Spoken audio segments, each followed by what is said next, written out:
Myself Puneet from Venkateshwara College of Engineering. I am studying in first semester. Today we are discussing about principle of programming using C, and today's topic is loops. Loops. Introduction to loops. Loops are fundamental programming constructs that allow for repeated execution of code. They are used to automate repetitive tasks, making code more efficient and easier to read. Understanding loop is essential for any programmer as they are widely used across various programming languages.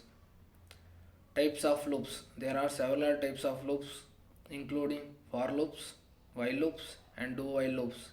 Each type of loop serves a specific purpose and is suited for different scenarios. Familiarity with these types helps programmers choose the right loop for their task. For loops. For loops are typically used when the number of iteration is used beforehand. They consist of an initialization, a condition, and an increment or decrement or statement.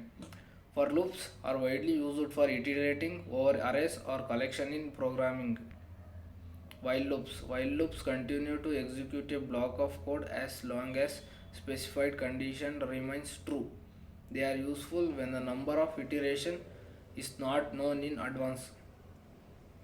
Care must be taken to ensure that the loop will eventually terminate to avoid infinite loops. Do while loops. Do while loops execute the block of code at least once before checking the condition. This guarantees that the loop code runs even if the condition is false from the start.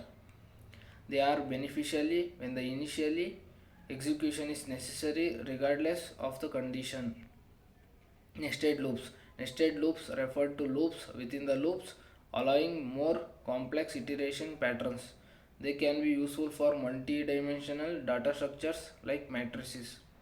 However, nesting can lead to increased complexity and potentially performance issues. Loop control statements. Loop control statements such as break and continue modify the flow of loops. The break statement exits the loop immediately while continuing skips to the next iteration. These statements can enhance the functionality and efficiency of loops in certain scenarios. Common use cases for loops. Loops are commonly used in tasks such as iterating through list, processing data, and generating repetitive outputs. They are also essential in algorithms such as searching and sorting. Understanding how to effectively use loops can greatly improve programming efficiency. Best practices for using loops. Always define a clear exit condition to avoid infinite loops. Use meaningful variable names and comments to increase code readability. Optimize loop performance by minimizing processing within the loop body whenever possible. Conclusion. Loops are a critical aspect of programming that simplifies complex tasks. Mastering the different types of loops and their applications enhance coding skills. Regular practice with loops leads to more efficient and effective program solution. Thank you.